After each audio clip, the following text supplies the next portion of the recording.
முதல் நாள் மயங்கோடு பேசிய பின் தாரிகா கொஞ்சம் நிம்மதியாக உணர்ந்தாள். தனக்கு பாதுகாப்பாக மயங்க் இருப்பான் என நம்பினாள். அதன் பிறகு போனை வைத்துவிட்டு உடனே தூங்க ஆரம்பித்தாள். அடுத்த நாள் காலேஜ் போய்விட்டு வந்த பிறகு போனை ரூமில் வைத்துவிட்டு சாப்பிட கீழே வந்திருந்தாள்.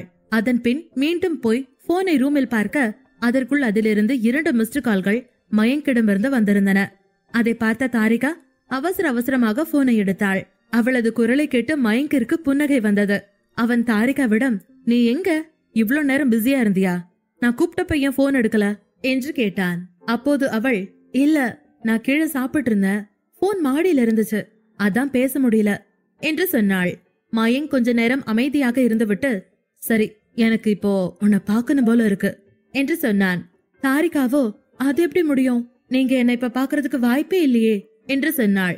மயங்க் குழப்பத்தோடு, ஏன் என்ன பிரச்சனை, என்னாலயே உன்னை பார்க்க முடியாது என்று கேட்டதும், ஆமா நீங்க ரொம்ப தூரமா இருக்கீங்க, அப்புறம் எப்படி என்ன பார்க்க முடியும் என்று வெள்ளந்தியாய் தாரிகா சொல்லவும் மயங்க் சிரிக்க ஆரம்பித்தான்.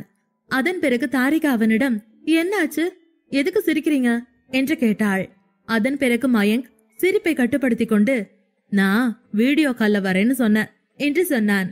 அதை கேட்ட தாரிகா, ஓ அது வேற இருக்குல்ல, சாரி நான் அத பத்தி யோசிக்கவே இல்ல என்று சொன்னாள். அதன் பிறகு மயங்க் அவளை பார்த்து, நீ என்னத்தை தான் சரியா யோசிச்சிருக்க என்று கிண்டல் செய்தான். அதன் பிறகு, சரி அதெல்லாம் விடு, இப்ப வீடியோ கால் வா என்று சொன்னான். ஆனால் தாரிகாவோ, இல்ல என்னோட போன்ல கேமராவே இல்ல என்று சொன்னாள். அவளது பதிலை கேட்ட மயங்க் ஆச்சரியத்தோடு, கேமரா இல்லாம போனா, அதென்ன போனு என்று கேட்டான். தாரிகா அமைதியாக பட்டன் போன் என்றாள். ஆனால் அவன் தாரிகாவின் வீட்டு நிலவரத்தை மனதில் வைத்துக்கொண்டு அவளிடம் அதை பற்றி வேறு எதுவும் கேட்கவில்லை. இருவரும் கொஞ்ச நேரம் எதுவும் பேசாமல் இருந்தார்கள். மயங்க் அந்த மௌனத்தை கலைத்துவிட்டு, ஆமா நீ என்ன மிஸ் பண்ணினியா என்று கேட்டான். ஆனால் தாரிகா பதில் எதுவும் பேசாமல் அமைதியாக இருந்தாள். அவள் அமைதியாக இருந்ததால், சரி நீ தூங்கு, நைட்டு ரொம்ப நேரம் ஆயிடுச்சு என்று சொன்னான். அப்போது தாரிகா அதை கேட்டு பயந்து அந்த காலை கட் செய்யாமல், சரி சொல்லுங்க என்கிட்ட என்ன பேசணும் என்று கேட்டாள். தாரிகாவின் இனிய குரலும் அதிலிருந்த அக்கறையும் அவன் உள்ளத்திற்கு இதமாக இருந்தது. அவள் தன்னோடு தொடர்ந்து பேசிக்கொண்டே இருக்க வேண்டும் என்று மயங்க் விரும்பினான். தாரிகாவை மிஸ் செய்வதாக சொன்ன மயங்கின் கண்களில் ஏனோ கண்ணீர் வடிந்தது. அவளை பார்க்க முடியாமல் இருப்பது மயங்கின் மனதை மிகவும் அமைதி இல்லாமல் செய்திருந்தது. ஆனால் அதே நேரம் தாரிகா தன்னுடைய அன்பான வார்த்தைகளை விரும்ப மாட்டாள் என்று மயங்க் நினைத்து கொண்டு அதற்கு மேல் எதுவும் பேசாமல் இருந்தான். தான் அப்படி பிரியமாக பேசினால் அது பொய்யாகத்தான் இருக்கும் என்றுதான் அவள் நினைப்பாலே தவிர அது உண்மையான அன்பு என்பதை அவள் புரிந்து கொள்ள மாட்டாள் என்று மயங்க் நினைத்தான். அதனால் அவளிடம், சரிமா நீ தூங்கு போ, உனக்கு தூக்கம் வருது போல என்று சொன்னான். ஆனால் தாரிகாவோ மயங்குடன் இன்னும் கொஞ்ச நேரம் பேச வேண்டும் என்று ஆசைப்பட்டாள். இல்லங்க நீங்க டயர்டா இருப்பீங்க, அதனால நீங்க தூங்குங்க என்றாள். அவளின் அக்கறையான குரலில் உருகி போன மயங்க், உன்னை நான் ரொம்ப ரொம்ப மிஸ் பண்றேன் என்று சொன்னான். தாரிகா அதை கேட்டுவிட்டு கொஞ்ச நேரம் மௌனமாக இருந்தாள். அவளுக்கு அதற்கு என்ன பதில் சொல்வது என்று புரியாமல் அந்த போனை கட் செய்தாள். மயங்கின் குரலில் இருந்த மென்மையை அவள் உணர்ந்திருந்தாலும் திடீரென மயங்க் தன்னிடம் ஏன் இப்படி பேசுகிறான் என்று அவளால் புரிந்து கொள்ள முடியவில்லை. அப்படியென்றால் அவன் மோனிஷாவை உண்மையாகவே காதலிக்கவில்லையா? மோனிஷாவை அவ்வளவு சீக்கிரம் மறந்து விட்டானா? அல்லது அவனுக்கு மோனிஷாவை பிடிக்காததால் தான் ஆல்டர்னேட் சாய்ஸாக தன் மீது அவன் அன்பாக இருக்கிறானா என்றெல்லாம் தாரிகா யோசித்துக் கொண்டிருந்தாள். அப்போது அவளுடைய போன் மறுபடியும் ஒலிக்க ஆரம்பித்தது. அது மயங்க் தான். ஆனால் பல யோசனைகளில் இருந்த தாரிகாவால் அந்த போனை எடுத்து முன் போல பேச முடியவில்லை. மயங்க் அவளுக்கு கால் செய்து 2 நாட்கள் ஆகியிருந்தது. அவனும் அவளுக்கு கால் செய்யவில்லை. இவளும் அவனுக்கு திரும்ப கூப்பிடவில்லை. அன்றைய பகல் நேரத்தில் அர்ச்சனா தன்னுடைய பக்கத்து வீட்டுக்கார பெண் சங்கீதாவோடு வெளியே அமர்ந்து பேசிக் கொண்டிருந்த போது ஒரு டெலிவரி பாய் அங்கே வந்து அர்ச்சனாவின் முகவரியை உறுதி செய்துவிட்டு ஒரு பார்சலை கொடுத்தான். அப்போது அர்ச்சனா அவனிடம், இது யார் அனுப்பிச்சதுப்பா என்று கேட்க டெலிவரி பாய் அந்த போனை பார்த்து, மேம் இந்த ஆர்டரை மயங்க் அகிலங்கிறவர் தான் போட்டிருக்காரு, டெலிவரி அட்ரஸ் இங்க கொடுத்திருக்காங்க, அதுக்கான பணமும் கட்டிட்டாங்க, நீங்க இதை வாங்கிக்கணும் அவ்வளவுதான் என்று சொன்னான் அந்த டெலிவரி பாய். அதன் பின் அந்த பையன் தன்னுடைய வேலையை முடித்துவிட்டு அங்கிருந்து கிளம்பினான். அர்ச்சனா அந்த பார்சலை திறந்து பார்த்தாள். அதில் iPhone 14 Pro Max இருந்தது. அர்ச்சனா அந்த பார்சல் பையை சரியாக சோதித்த போது அதிலிருந்த விலையை பார்த்து மிகவும் ஆச்சரியமானார். அதே நேரம் அவருடைய பக்கத்து வீட்டுக்கார பெண் சங்கீதாவும் இதை எல்லாவற்றையும் பார்த்து, இதன் அர்ச்சனா புதுசா இருக்கு இந்த போனு என்று கேட்டாள். அர்ச்சனா சிரித்துக் கொண்டே, மனஸ்வினி அவங்க அண்ணங்கிட்ட இருந்து போன் வாங்கணும்னு கேட்டுக்கிட்டே இருந்தா, இன்னைக்கு வாங்கி அனுப்பியிருக்கான் போல என்றார். சங்கீதாவும் வாயில் கை வைத்து, இந்த காலத்துல அண்ணன் தங்கச்சி மேல எவ்வளவு பாசமா இருக்காங்க பாருங்களேன், எப்படி கேட்டவுடன் ஐபோன் வாங்கி கொடுத்திருக்கான் பாரு என்று சொன்னாள். அதற்கு அர்ச்சனாவும் பெருமையோடு, அவன் நேவில நல்லா சம்பாதிக்கிறான், தங்கச்சினா அவனுக்கு ரொம்ப உசுறு, அவன்தான் மனஸ்வினியோட கல்யாணத்தை எடுத்து நடத்த போறான்னு நினைக்கிறேன் என்று பெருமையாக பேசிக் கொண்டிருந்தார். அப்போது மனஸ்வினி உள்ளே இருந்து வெளியே வந்து, மா மா எனக்கா போன், அண்ணா எனக்கு போன் வாங்கி கொடுத்திருக்காரா என்று கேட்டாள். அர்ச்சனாவும், ஆமா மனோ, உனக்குதான் வாங்கி கொடுத்திருக்கான் என்று சொன்னார். அதன் பிறகு மனஸ்வினி அந்த போனை வாங்கி பார்த்தபோது அதில் டு மை டார்லிங் வைஃப் என்று தனியாக ஸ்டிக்கர் போடப்பட்டிருந்தது. அதை பார்த்ததும் மனஸ்வினி, அம்மா இது அண்ணன் அன்னைக்கு வாங்கி அனுப்பியிருக்காரு, ஜாக்பாட் அன்னைக்குதான், எனக்கு இல்ல என்று சொல்லிக்கொண்டு மனஸ்வினி அந்த போனை வாங்கி கொண்டு உள்ளே ஓடினாள். அப்போது பக்கத்து வீட்டுக்கார சங்கீதா, பாரேன் கல்யாணமாகி 1 மாசம்தான் ஆச்சு, அதுக்குள்ள உன் மருமக உன் மகனை கைக்குள்ள போட்டுட்டா போல இருக்கு என்று சொன்னாள். அப்போது அர்ச்சனாவின் முகம் சுருங்கியது. மகன் அவ்வளவு காஸ்ட்லியான போனை மருமகளுக்கு வாங்கி தர வேண்டிய அவசியம் என்ன என்று அவர் யோசிக்க ஆரம்பித்தார். விகாஷ் அன்று வீட்டிற்கு நேரமாகவே வந்துவிட்டான். ஸ்ருதி மடியில் அவன் தலை வைத்து படுத்துக் கொண்டிருக்க ஸ்ருதி அவன் தலைமுடியை வருடி கொண்டிருந்தாள். நம்ம மின்மினி வீட்டு ஃபங்க்ஷனுக்கு போகணும் விகாஷ், எல்லார்கிட்டையும் பேசி பர்மிஷன் வாங்கிட்டு தானே என்று கேட்டாள். விகாஷ் அதற்கு, என்னோட பேபி டால், தயவு பண்ணி டென்ஷன் ஆகாத, நான் அப்பாட்ட சொல்லிட்டேன், அவர் எல்லாத்துக்கிட்டையும் சொல்லி பொறுப்பட சொல்லிருவாரு என்று சொன்னான். அதை கேட்டு கோபமாக எழுந்த ஸ்ருதி விகாஷிடம், நீ முதல்ல என்ன அப்படி கூப்பிடுறத நிறுத்து, இல்லைன்னா நான் உன்கிட்ட பேசவே மாட்டேன் என்று சொன்னாள்.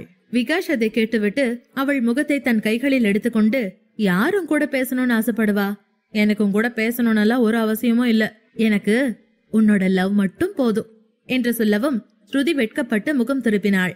ஸ்ருதி வேறு பக்கம் திரும்ப எத்தனைக்க அவள் முகத்தை பிடித்து மென்மையாக முத்தமிட ஆரம்பித்தான் விகாஷ். அதே நேரம் ஆரியனும் மின்மினி மற்றும் எல்லோரோடும் சென்னைக்கு வந்துவிட்டான். ஆரியன் அவர்கள் எல்லோரும் ஃபார்ம் ஹவுஸில் இருந்தபோது சிதம்பர விலாஸ் வீட்டின் பாதுகாப்பை பலப்படுத்தி இருந்தான்.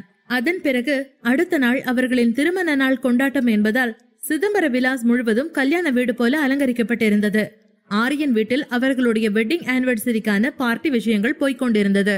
அவர்களுடைய கல்யாணம் ரகசியமாக நடந்ததால் இந்த முதல் நாள் கல்யாண பார்ட்டியை மிகவும் பெரியதாக கொண்டாட வேண்டும் என்று ஆச்சியும் ஐயாவும் ஆசைப்பட்டனர். இன்னும் கொஞ்ச நேரத்தில் பார்ட்டி நடக்கவிருந்தது. ஆனால் ஆரியன் மின்மினி இருவரும் ஒருவருக்கொருவர் வாழ்த்துகள் கூட சொல்லிக் கொள்ளாமல் பிஸியாக இருந்தார்கள். ஆரியன் மின்மினியை பற்றி கவலைப்பட ஆரம்பித்தான். காலையிலிருந்து அவள் எங்கே போனாள் என்று அவனுக்கு தெரியவில்லை. ஆரியன் அவளை வீடு முழுக்க தேடி தேடி களைத்து போனான். அதன் பின் ஆச்சி அறைக்கு போன ஆரியன், ஆச்சி மின்மினியை பாத்தீங்களா என்று கேட்கவும் ஆச்சி ஆரியனை ஆச்சரியத்தோடு பார்த்து, என்ன எதுக்குப்பா கேக்குற, அப்ப மின்மினியும் கூட ரூம்ல இல்லையா, அவ எங்க போயிருப்பா, அவளோட தனி ரூம்ல போய் பாத்தியா என்று கேட்டார். ஆரியன் கவலையோடு, ஆச்சி அவ அங்கேயோ இல்ல ஆச்சி என்று சொன்னான். மின்மினி யாருக்கிட்டையும் சொல்லாம எங்க போனா என்று ஐயா ஆச்சரியத்தோடு கேட்டார். இங்கே சாலி கிராம வீட்டில், அண்ணே அண்ணே, உங்களுக்காக எங்க அண்ணன் போன் வாங்கி அனுப்பியிருக்காரு, அதுவும் ஐபோன் 14 ப்ரோ மேக்ஸ் என்று கத்திக்கொண்டே மனு உள்ளே ஓடி வந்தாள். அந்த நேரத்தில் தாத்தாவுக்கு டீ போட்டு கொண்டிருந்த தாரிகா அவளுடைய குரல் கேட்டு அந்த பக்கம் திரும்பி கையில் போன் பெட்டியோடு மனஸ்வினி நிற்பதை பார்த்தாள்.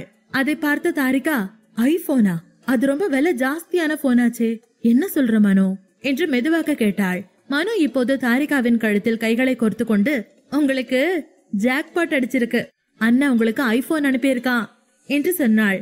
அதை கேட்ட தாரிகா மனுவின் கைகளில் வைத்திருந்த பெட்டியை பார்த்து, ஆனா எனக்கு எதுக்கு ஐபோன், எனக்கு தான் ஆல்ரெடி ஒரு போன் இருக்குல்ல என்றாள். அதை கேட்ட மனஸ்வினி அவள் தலையில் ஓங்கி அடித்து, ஐயோ இடியட் அண்ணி, மயங்கண்ண உங்களை பார்த்து மணிக்கணக்குல பேசணும்னு ஆசைப்பட்டிருக்காரு, அதுக்காக தான் உங்களுக்கு இந்த போன் அனுப்பியிருக்காரு, இனிமேயாவது அந்த பட்டன் போனை தூக்கி போடுங்க என்று சொன்னாள். நேத்திக்கு விகாஷ் அண்ணா மயங்க் அண்ணா கூட கார்ல ப்ளூடூத்ல பேசிட்டு வந்தாங்க. மயங்க் அண்ணா உங்களை 1 மாசம் அவர் கூட கூட்டிட்டு போறேன்னு சொல்லிட்டு இருந்தாரு தெரியுமா, அதுவும் ஷிப்புக்கு. நான்லாம் எவ்வளவு கேட்டும் முடியாதுன்னு சொல்லிட்டாரு. ஆனா உங்களை கூட்டிட்டு போறேன்னு மயங்க் கேட்டும் விகாஷ் அண்ணா வேணான்னு சொல்லிட்டாரு, ஏன்னா உங்க படிப்பு கெட்டுடுமா என்று சொன்னாள். தாரிகா அதை கேட்டு ஒரு கணம் சந்தோஷமும் ஆனால் அடுத்த கணம் ஏமாற்றமும் அடைந்தாள். அதன் பிறகு, மனு, எனக்கு இந்த போனை எப்படி யூஸ் பண்றதுன்னு தெரியாது, அதனால நீயே அதை வச்சுக்கோ என்று சொன்னாள். தாரிகா அதை சொல்லிவிட்டு சாவதானமாக டீயை எடுத்துக்கொண்டு தாத்தாவிடம் கொடுக்க போனாள். மனஸ்வினி ஐபோன் ப்ரோ மேக்ஸை வேண்டாம் என்று சொல்லும் அண்ணியின் வித்தியாசமான போக்கை கண்டு குழம்பி போனாள். அப்போது தாரிகாவுக்கு எந்த பெரிய போனையும் யூஸ் பண்ண தெரியாது என்று சொன்னதால் மனுவிற்கு ஆச்சரியமாக இருந்தது. வேகமாக தாரிகா பின்னால் ஓடியவள், அண்ணன் இந்த போனை உங்களுக்கு அனுப்பியிருக்காரு, உங்களுக்கு நான் சொல்லி தரேன், நீங்க பழகிட்டு யூஸ் பண்ண ஆரம்பிங்க என்றாள். அப்போது அர்ச்சனா உள்ளே வந்து தாரிகாவையும் மனுவையும் பார்த்து, இன்னைக்கு சாப்பாடுக்கு எதுவும் ரெடி பண்ணாதீங்க, நாம எல்லாருமே விகாஷோட ஃப்ரெண்ட் பார்ட்டிக்கு போறோம், அதனால தாரிகா நீயும் நல்ல ட்ரெஸ் போட்டுட்டு ரெடியாகு, மனு நீயும் ரெடியாகு என்றார். அப்போது ரூமில் ஸ்ருதி நைட் பார்ட்டிக்கு தனக்கு ஒரு நல்ல ட்ரெஸ்ஸை செலக்ட் செய்து கொண்டிருந்தாள். அப்போது திடீரென வயிற்றை பிடித்துக் கொண்டு அப்படியே கட்டிலில் வந்து அமர்ந்து கொண்டாள். விகாஷ் படுக்கையிலிருந்து எழுந்து என்னாச்சு என்று கவலையோடு கேட்டான். ஸ்ருதி வயிற்றை பிடித்துக் கொண்டு, உங்க பிள்ளைங்க 2 பேரும் என்ன மானாவாரியா உதைக்கிறாங்க என்று சொன்னாள். விகாஷ் அவள் வயிற்றை பார்த்து சிரிக்க ஆரம்பித்தான். அவன் ஸ்ருதியின் வயிற்றை வருடி, என்னடா செல்லங்களா, இன்னைக்கு அப்பா நேரமே வந்துட்டேன்னு ரொம்ப சந்தோஷமா இருக்கீங்களா, அதனாலதான் அம்மாவை உதைக்கிறீங்க போல என்று கேட்டான். அதை கேட்ட ஸ்ருதி, ஹலோ, அப்படியெல்லாம் ஒண்ணும் இல்ல, என் பையன் கம்மனை எவ்வளவு அமைதியா தூங்குறான் பாருங்க, உதைக்கிறது உங்க பொண்ணுதான், அப்பன மாதிரியே ரெட்ட வாழ போல என்று சிரித்தாள். விகாஷ் ஆச்சரியத்தோடு, உனக்கு எப்படி இதெல்லாம் தெரியுது என்று கேட்டான். ஸ்ருதி சிரித்தபடி விகாஷ் கையை அவள் வயிற்றின் ஓரம் வைத்து, உங்க பையன் இங்க இருக்கான், சவுண்டே இருக்காது, தூங்குறான், இங்கதான் உங்க பொண்ணு இருக்கா, உதச்சு என் உயிரை இப்பல இருந்தே வாங்கலான்னு பிளான் பண்றா, வெளியில வரட்டும், வீட்டு வேலை செய்ய சொல்லியே அவளை பழிவாங்க போறேன் என்றாள். விகாஷ் எதுவும் பேசாமல் ஸ்ருதியை பார்த்து கொண்டு அமைதியாய் நின்றான்.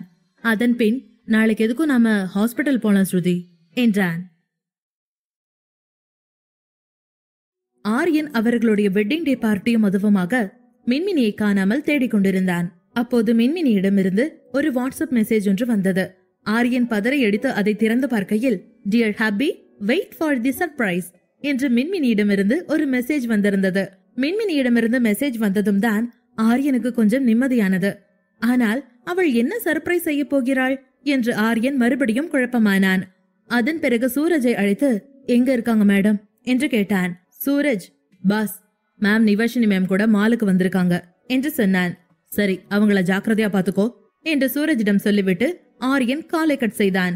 அதே நேரம் சித்தார்த் ஆரியனை பார்க்க அவன் ரூமுக்கு வந்திருந்தான். அப்போது ஆரியன் பார்ட்டிக்கு தயாராகி கொண்டிருந்தான். அந்த நேரத்தில் கருப்பு நிறத்தில் 3 பீஸ் பார்ட்டி ஆடை ஒன்றை ஆரியன் அணிந்திருந்தான். பார்க்க பேரழகன் போல தோற்றமளித்தான். ஆனால் அன்று முழுவதும் மின்மினியை பார்க்காததால் அவன் முகம் டல்லாகவே இருந்தது. இன்னொரு பக்கம் விகாஷ் வீட்டில் ஸ்ருதி பார்ட்டிக்கு தயாராகி கொண்டிருந்தாள்.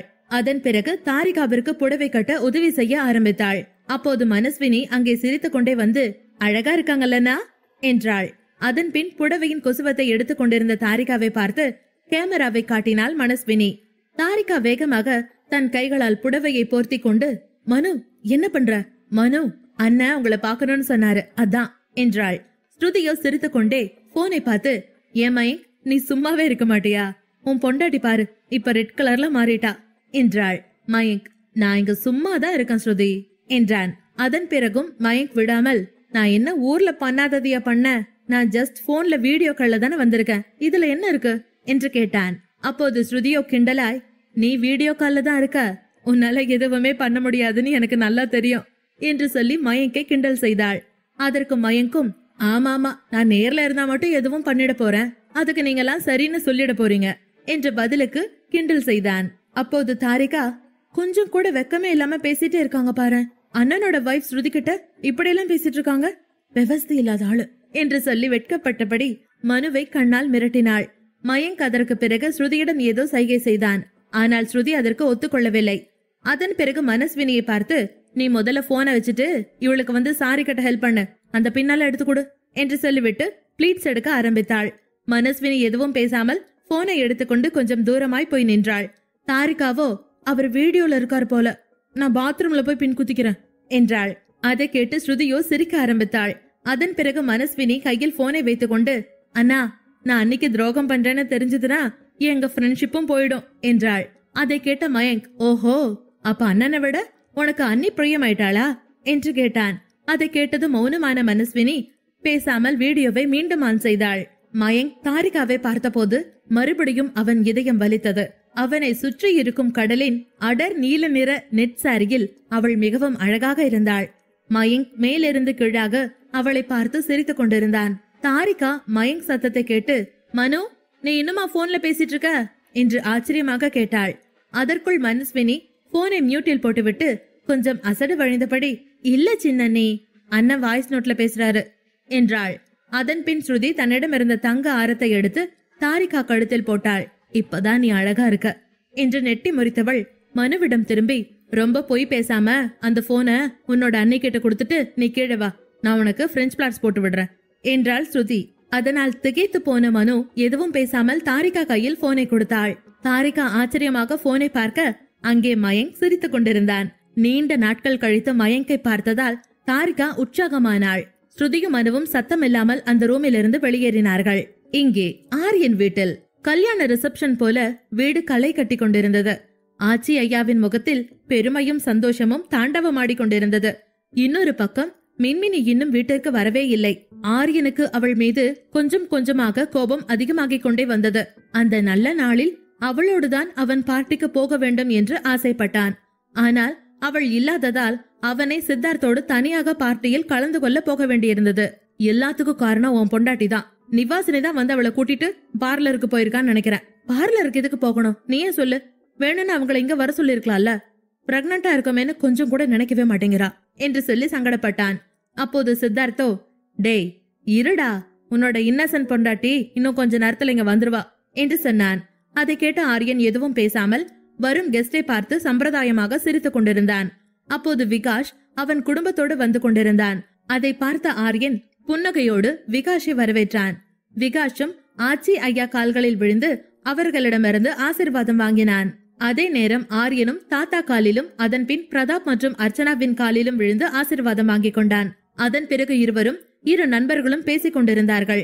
ஆச்சி ஸ்ருதியை அணைத்துக் கொண்டு, ரெட்ட பிள்ளைத்தாச்சி, இப்ப பரவாயில்லையா? டாக்டர் கிட்ட அடிக்கடி போய் செக்அப் பண்ணிக்கமா என்று சொன்னார். ஸ்ருதி சந்தோஷமான முகத்துடன் சிரித்துக் கொண்டே, எனக்கு என்னமா, நான் நல்லா இருக்கேன். நீங்க மின்மினியை பாத்துக்கிற மாதிரி அர்ச்சனாமா என்ன பாத்துக்கிறாங்க. நான் ராணி மாதிரி ஜம்முன்னு இருக்கேன் என்று சொன்னாள். அதன் பிறகு, எங்க மச்சான், இந்த மினியை இன்னும் காணோம், இன்னும் அவ வீட்டுக்கு வரல என்று வேண்டுமென்றே கேட்டாள்.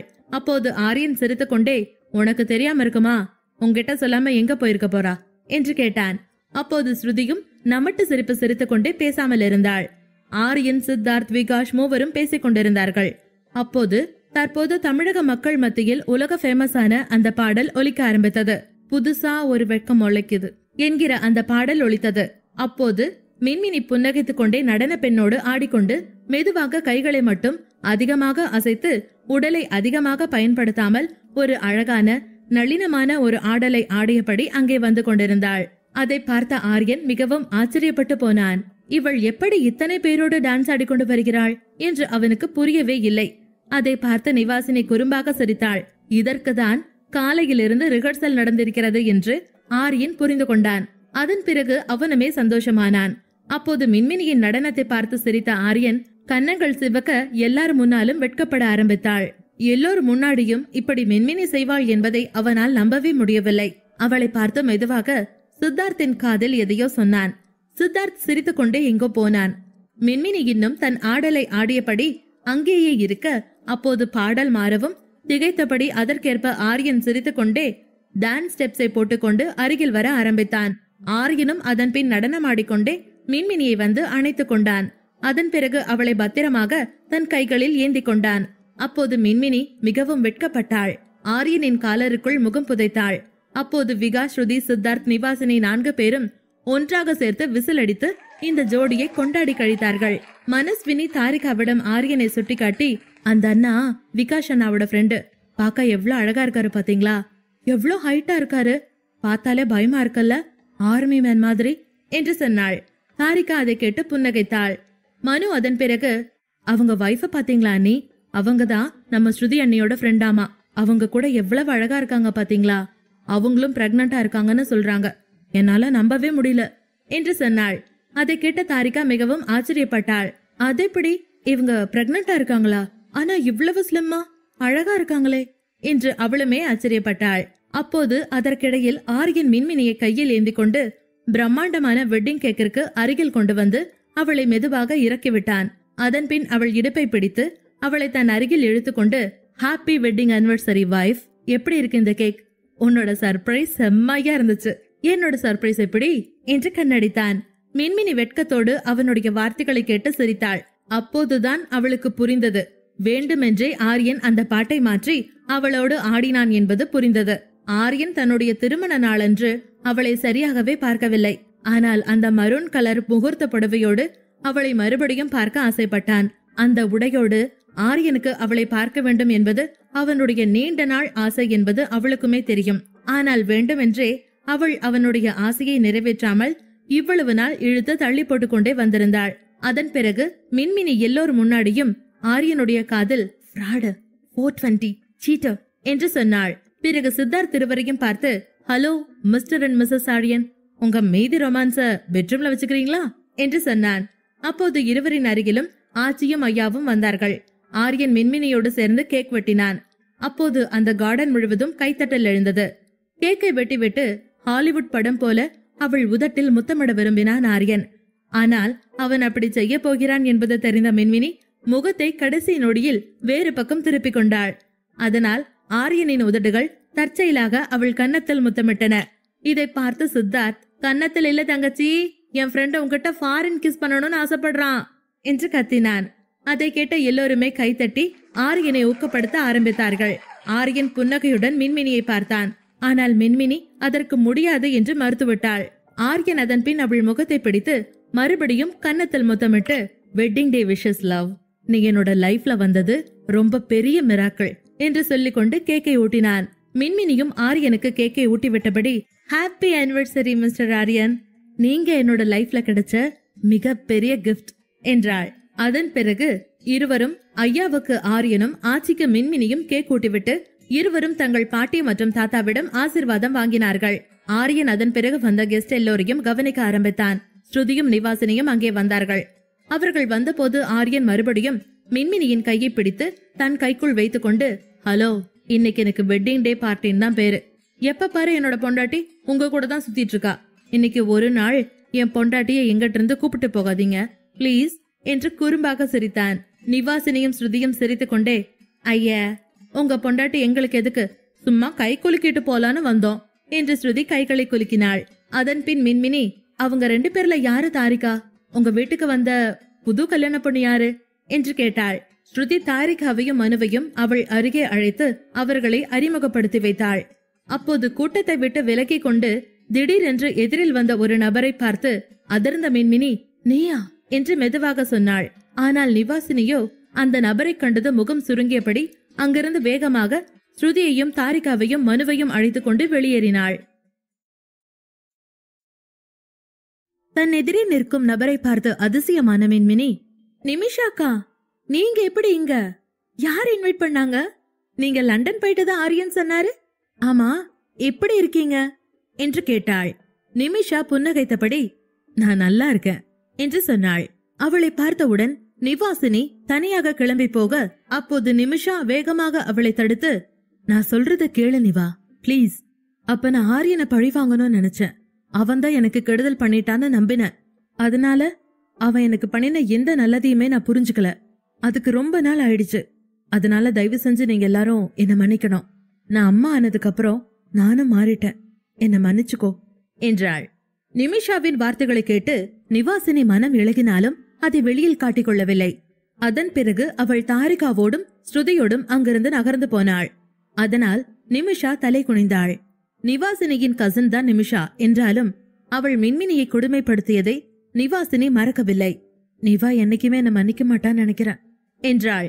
அப்போது மின்மினி அவள் மனநிலையை மாற்றியபடி, அதை விடுங்க, அவகிட்ட பேசி நான் புரிய வைக்கிறேன். ஆமா, உங்க குழந்தைய எங்க காணோம் என்று கேட்டாள். அப்போது நிமிஷா அங்கே நின்று கொண்டிருந்த ஜானத்தனை கை காட்டி, என்னை விட அவர்கிட்டதான் அதிகமா இருப்பாவ என்றாள். ஜானதனை பார்த்த மின்மினி ஆச்சரியப்பட்டு, நீங்க அவரை உண்மையிலேயே மன்னிச்சிட்டீங்களா என்று கேட்டாள். பதிலுக்கு புன்னகைத்த நிமிஷா, உண்மையிலேயே நான் அவரை ரொம்ப லவ் பண்ணினேன். அதனாலேயே அவர் சொன்ன எல்லா ரிஸ்கான வேலையும் செஞ்சேன். ஆனா உள்ளுக்குள்ள அவரோட மனசு சேஞ்ச் ஆகணும்னு வேண்டிக்கிட்டே இருந்தேன். நான் நினைச்ச மாதிரி அவர் மாறிட்டாரு. அதுக்கப்புறம் இதுக்கு மேல எனக்கு எதுவுமே இல்ல. குழந்தை வந்த பிறகு நாங்க 2 பேரும் ரொம்ப மாறிட்டோம். லண்டன் போய் கல்யாணம் பண்ணிக்க போறோம் என்று சொன்னாள். அதை கேட்டு மின்மினி, நானும் ரொம்ப சந்தோஷமா இருக்கேன், ஹாப்பி மேரேஜ் லைஃப்கா என்று சொன்னாள். அதை கேட்டுவிட்டு நிமிஷாவின் கண்கள் கண்ணீரால் நிரம்பி வழிந்தன. நான் உன்னை ரொம்ப கஷ்டப்படுத்திட்டேன், ஆனாலும் நீ என்ன மன்னிச்சிட்ட, அதுக்கு ரொம்ப தேங்க்ஸ் என்று சொன்னாள். இல்ல நிமிஷாக்கா, நீங்க லைஃப்ல நிறைய கொடுமைகளை அனுபவிச்சிட்டீங்க, இனிமே நீங்க வருத்தப்படவே கூடாது என்றாள். அதே நேரம் ஆரியனின் கண்கள் இப்போது நிமிஷாவிடம் சிரித்து சிரித்து பேசிக் கொண்டிருக்கும் மின்மினியின் மீது போனது. ஜானதன், விகாஷ், சித்தார்த் மூவரும் சம்பிரதாயமாக பேசிக் கொண்டிருந்தார்கள். அப்போது அங்கே வந்த விகாஷின் தாத்தா, நான் ஓல்டு மேன நீங்க யாரும் நினைக்க கூடாது, நான் சொல்றத கேளுங்க என்றார் சீரியஸான குரலில். விகாஷை தவிர மற்ற எல்லோரும் தாத்தாவை சீரியஸாய் பார்க்க, நீங்க எல்லாம் சின்ன பசங்க, எல்லாரும் அவங்க பொண்டாட்டியை கூப்பிட்டு பார்ட்டி என்ஜாய் பண்ணுங்க. இந்த வயசுல பண்ணாம அப்புறம் என்னோட வயசுல ஜாலியா இருக்கணும்னு நினைச்சா கூட உங்க பேரன் வந்திருப்பா. நீங்களே டான்ஸ் ஆடணும்னு ஆசைப்பட்டா கூட அவன் விட மாட்டான் என்று தன்னை முறைத்து பார்க்கும் விகாஷை பார்த்து சிரித்துக் கொண்டே தாத்தா சொன்னார். போங்க போங்க, போய் எல்லாரும் டான்ஸ் ஆடுங்க, ஜாலியா இருங்க என்றார். எல்லோரும் சிரித்துக் கொண்டே அவரவர் மனைவியை தேட ஆரம்பித்தனர். ஆரியன் மின்மினியின் அருகில் வந்தான். அப்போது மின்மினி அவன் வருவதை எதிர்பார்க்கவில்லை. ஆரியன் ஒரு கையால் அவள் இடுப்பை பிடித்து நிமிஷாவிடம், எக்ஸ்கியூஸ் மீ, என் பொண்டாட்டிய கொஞ்சம் தனியா விடுறீங்களா என்றான். நிமிஷா சிரித்துக் கொண்டே அங்கிருந்து போனாள். மின்மினி ஆரியனை பார்த்து, என்னது எல்லாருக்கும் முன்னாடி இப்படி இழுத்து பிடிக்கிறீங்க என்று கேட்டாள். அப்போது அவள் மீது கோபம் கொண்ட ஆரியன், நீ என் கூட பேசவே மாட்ட, மீறி பேசினா எப்ப பாரு உனக்கு என் கூட பிரச்சனை பண்ணதான் தெரியும். எல்லாரும் முன்னாடியும் நான் உன்னை கிஸ் பண்ணி இருந்தா கூட உனக்கு அது தப்பாதான் போகும். உன்னோட இடுப்ப பிடிச்சாலும் அது தப்புன்னு சொல்ற. உனக்கு என்னதான் என்கிட்ட வாய்க்கா வரப்பு தகராறுன்னு எனக்கு புரியவே மாட்டேங்குது. இன்னைக்கு காலையில இருந்து ஒரு தடவையாவது என்ன விஷ் பண்ணினியா நீ என்று கேட்டான். மின்மினி அவன் கோபத்தை புரிந்து கொண்டு அவனிடம், இல்லங்க, அங்க ஆச்சி ஐயா எல்லாரும் நம்ம கூடயே இருந்தாங்க, அப்ப போய் நம்ம அப்படி நடந்துகிட்டா நல்லாவா இருக்கும் என்று கேட்டாள். எப்பதான் உனக்கெல்லாம் நல்லதா இருந்திருக்கு, எப்ப பாரு என்னையே குறை சொல்லிட்டு என்று ஆரியன் அழுத்து கொண்டான். காலையில இருந்து நீ எனக்கு ஒரு விஷ் கூட பண்ணல, நீ பாட்டுக்கு எங்கேயோ போயிட்டு டான்ஸ் ஆடிட்டு வர. இப்ப நான் உன்னை கூப்பிட்டாலும் பெரியவங்க இருக்காங்க, அவங்க முன்னாடி டான்ஸ் ஆட வரமாட்டேன்னு சொல்வியா என்று கேட்டான். அதற்கு பிறகு அவனோடு டான்ஸ் ஆடுவதற்கு மின்மினி போனாள். ஆரியன் அவளை கையில் ஏந்தி கொண்டு மென்மையாக ஆட ஆரம்பித்தான். எல்லோரும் அவளையே பார்ப்பதால் மின்மினி வெட்கப்பட்டு, எல்லாரும் என்னையே பாக்குறாங்க என்று சொன்னாள். பின்ன நம்ம 2 பேருக்கும் நடுவுல போறதுக்கு காத்துக்கு கூட இடம் இல்ல, அதான் அப்படி பாக்குறாங்க என்று சொல்லிக்கொண்டு ஆரியன் மின்மினியின் 2 கைகளையும் தன் கழுத்தில் போட்டு அவளுடைய இடுப்பில் கை வைத்தான். அதன் பிறகு அவள் காதில் குனிந்து, ஒரு விஷயம் சொல்லு, ஆச்சி ஐயாவுக்கு நம்ம 2 பேரும் கிஸ் பண்ணிக்க போறோம்னு தெரியாதுன்னு நினைக்கிறியா? நம்ம 2 பேரும் கிஸ் பண்ணிக்காமலேயே உன் வயிற்றுக்குள்ள பாப்பா வந்திருக்குன்னு நம்புவாங்களா என்று கேட்டாள். ஆரியன் வார்த்தைகளை கேட்டு ஆச்சரியப்பட்ட மின்மினி, என்ன பேசுறீங்க என்று கேட்டாள். தன் உதடுகளால் அவள் உதட்டை வருடியபடி, அவங்களுக்கு எல்லாம் தெரியும், அவங்களோட பேரன்தான் ரொம்ப ஹார்ட் ஒர்க் பண்ணி இந்த பாப்பா உருவாக காரணமா இருக்கான்னு தெரியும். நீ மட்டும்தான் இதெல்லாம் புரிஞ்சுக்காம என்ன பட்டினி போட்டுட்டே இருக்க என்றான் ஏக்கமாக. ஆரியன் குரலில் இருந்த போதையை உணர்ந்த மின்மினி, ஓ, நீங்க குடிச்சிருக்கீங்களா என்று கேட்டாள். ஆரியன் அதை தவிர்த்து விட்டு, சும்மா டைவர்ட் பண்ண நினைக்காத, நான் கேட்டதுக்கு பதில் சொல்லு என்று கேட்டான். ஆரியன் பேச்சை கேட்டு குழப்பமான மின்மினி, என்ன சொல்றீங்க, எனக்கு புரியல என்று சொன்னதும் ஆரியன் அதன் பின் மின்மினியின் கண்ணத்தை தொட்டு, நம்ம ஒருத்தர் கிஸ் பண்ணிப்போன்னு ஆச்சி ஐயாவுக்கு தெரியுமா தெரியாதா என்று மீண்டும் பழைய பல்லவியை ஆரம்பித்தான். அவன் பிடிவாதமாக இருப்பதை பார்த்த மின்மினி, அவங்களுக்கு தெரியும், எனக்கு தெரியும், ஆனா அதுக்காக அவங்க முன்னாடி அதெல்லாம் பண்ணணும்னு அவசியமே இல்ல என்று சொன்னாள். ஆரியன் மிக ஆவலாக வேறொரு பதிலை எதிர்பார்த்து காத்திருந்தான். ஆனால் மின்மினியின் பதிலை கேட்டு அப்செட் ஆன ஆரியன், உண்மையா சொல்ற மின்மினி, நம்ம லவ் ஸ்டோரியில எப்பவுமே நீதான் வில்ல என்று கோபமாக சொன்னான். மின்மினி ஆரியனுடைய பேச்சை கேட்டு, ரொம்ப ரொம்ப மோசம் யாருன்னா அது நீங்க தான். நான் தான் நம்ம வெட்டிங் டே கிஃப்டா உங்களுக்காக உங்களுக்கு பிடிச்ச புடவையை கட்டிட்டு டான்ஸ் எல்லாம் ஆடுன, நீங்க ஒரு தடவை கூட என்ன பாராட்டவே இல்ல என்று சொன்னாள். அதை கேட்ட ஆரியன், சரி சரி, இனி எனக்கு ஒரு சான்ஸ் கொடு என்று சொன்னான். அதன் பின் ஆரியன் நடனத்தை நிறுத்திவிட்டு அவளை தன்னோடு அழைத்து போய், சரி ஏதாச்சும் சாப்பிடு, சாப்பிடுற டைம் ஆச்சு என்றான். அப்போது ஆச்சி அவர்கள் இருவரிடமும் வந்து, 2 பேரும் சேர்ந்து ஒரு காரியம் பண்ணுங்க. நீங்க ஃப்ரெண்ட்ஸ் எல்லாரும் சேர்ந்து டின்னர் சாப்பிடுங்க. நானும் உங்க தாத்தாவும் கெஸ்ட் டின்னர்ல சாப்பிடுறோம். மின்மினிக்கு பசிக்குதுன்னு சொன்னா அவளுக்கு ஊட்டி விடு, அப்பதான் கூட 2 வாய் சேர்த்து சாப்பிடுவா என்று சொன்னார். ஆரியன் சரி என்று தலையசைத்தான். அப்போது கார்த்தி தன்னுடைய புது மனைவியோடு அங்கே வந்தான். ஆரியன் அவன் வந்ததைக் கண்டு சந்தோஷப்பட்டு அவனை அணைத்துக் கொண்டான். நண்பர்கள் இருவரும் சந்தித்த போது அவர்கள் கண்ட்ரோல் இல்லாமல் உற்சாகமாக கையாட்டி கத்தினார்கள். அதே நேரம் மின்மினியும் கார்த்தியுடைய மனைவியோடு பேச ஆரம்பித்தாள். விகாஷ் எங்கே என்று தேடிக் கொண்டிருந்த ஸ்ருதி வந்தபோது அங்கே விகாஷ் மற்றும் டாக்டர் சிவானியை பார்த்தாள். இருவரையும் ஒன்றாக பார்த்தபோது அவள் ஏன் வித்தியாசமான பயம் போன்ற உணர்வை சந்தித்தாள் என்று அவளுக்கே புரியவில்லை. விகாஷும் சிவானியும் தங்களுக்குள் அதிகமாக பேசி சிரித்துக் கொண்டிருந்தது அவளுக்குமே பிடிக்கவில்லை. இன்னொரு பக்கம் நடுக்கடலில் இரவு நேரத்தில் கப்பலின் உள்ளே அதிகாரிகள் எல்லாம் வேறொரு மனநிலையில் இருந்தார்கள். அப்போது தாரிகாவுடன் பேச வேண்டும் என்று மயங்க் மனம் நினைத்துக் கொண்டிருந்தது. அவன் தாரிகாவை அழைத்துக் கொண்டிருந்தான். ஆனால் அவள் போனை எடுக்கவில்லை. அதற்கு முன் அவனுடைய லெப்டினன்ட்டை பார்த்து பேச ஆரம்பிக்க அந்த கேப்பில் அவனுடைய மனைவி நந்தினி அவனுடைய போனை இழுத்தாள். மயங்க் அவளிடம் பணிவாக, நந்தினி தயவு பண்ணி என்னோட போனை என்கிட்ட கொடுத்துரு என்று சொல்ல, நந்தினி போனை பார்த்து கொண்டே, உன் வைஃப் கிட்ட நானும் பேசணும் என்றாள். நந்தினி தன்னிடம் நெருக்கமாக நிற்பது மயங்கிற்கு எரிச்சலாக இருந்தது. அவளிடம் இருந்து போனை பிடுங்கி, நீ போய் உன்னோட ஹஸ்பண்ட் அஸ்வின் என்ன பண்றாருன்னு பாரு என்றான் கோபமாக. அங்கிருந்து போகும்போது நந்தினி மயங்கின் கையை பிடித்து, மயங்க் உனக்கு பழசெல்லாம் ஞாபகமே இல்லையா என்று கேட்டாள். மயங்க் அதை கேட்டு புரியாமல், என்ன சொல்ற நந்தினி என்று குழப்பத்தோடு கேட்டான். நந்தினி மயங்கின் அருகில் வந்து அவன் முகத்தை பார்த்து, நீ அவ்வளவுதான்ல, நீ மோனிஷாவை விட்டுட்டு விலகிட்ட, இப்போ உனக்கு உன் வைஃப் தான் எல்லான்னு நடந்துக்கிறியா என்று கேட்டாள். மயங்கிற்கு இப்போது நந்தினியின் அசைவுகள், அவளது கேள்விகள் இரண்டும் வித்தியாசமாக இருப்பதை பார்த்தான். அதன் பிறகு நந்தினியின் கையை பிடித்து தன்னோடு அழைத்து போய் தூரத்தில் அமர்ந்திருந்த சக கலீக் ஒருவரின் தோளில் கை வைத்து, ஹே அஸ்வின், உன் வைஃப் உன்னை தேடுறா என்றான். நந்தினிய நீ உன்னோட கூட்டிட்டு போ என்று சொன்னான். அதற்கு அஸ்வின் சோம்பலாக, பேபி நீ போய் தூங்கு, நான் இன்னும் கொஞ்ச நேரம் பொறுத்து ரூமுக்கு வரேன், எனக்கு குடிக்கணும், அதனால வர்றதுக்கு லேட் ஆகும் என்றான். அதை கேட்டு நந்தினி அவர்கள் அனைவருக்கும் முன்னால் அஸ்வின் உதட்டில் முத்தமிட்டு விட்டு அங்கிருந்து வெளியேறினாள். மயங்க் அதன் பின் அங்கிருந்து எழுந்து வேகமாக தன் போனை எடுத்து தாரிகாவை அழைத்தான். அவளுடன் பேச இதுதான் சரியான நேரம், இல்லாவிட்டால் இதன் பின் அவள் தூங்கக்கூடிய நேரம் வந்துவிடும் என்று யோசித்துக் கொண்டே கால் செய்தான். அப்போது அவளுடைய காலை எடுக்க ஆரம்பித்தவுடன் மயங்கின் முகத்தில் ஒரு புன்னகை மலர்ந்தது. ஆனால் தாரிகா அழைப்பை எடுத்தவுடன் அதே நேரத்தில் யாரோ ஒருவர் மயங்கை பின்னால் இருந்து கட்டிப்பிடித்தார்கள். அதனால் அதிர்ச்சியான மயங்க் தன்னுடைய போனை கீழே போட்டுவிட்டு கீழே விழுந்தான். நந்தினி தான் அந்த வேலையை செய்திருந்தாள். எவ்வளவு வேகமாக அவனை கட்டிப்பிடித்தாளோ அதே வேகத்தோடு மயங்கை நோக்கி திரும்பி அவள் உதடுகளால் மயங்க் உதடுகளை சுவைக்க ஆரம்பித்தாள். அவளுடைய இந்த திடீர் செயலால் அதிர்ச்சியான மயங்க் அவளை தள்ளிவிட்டு, நீ என்ன பண்றன்னு யோசிச்சுதான் பண்றியா என்று கேட்டான்.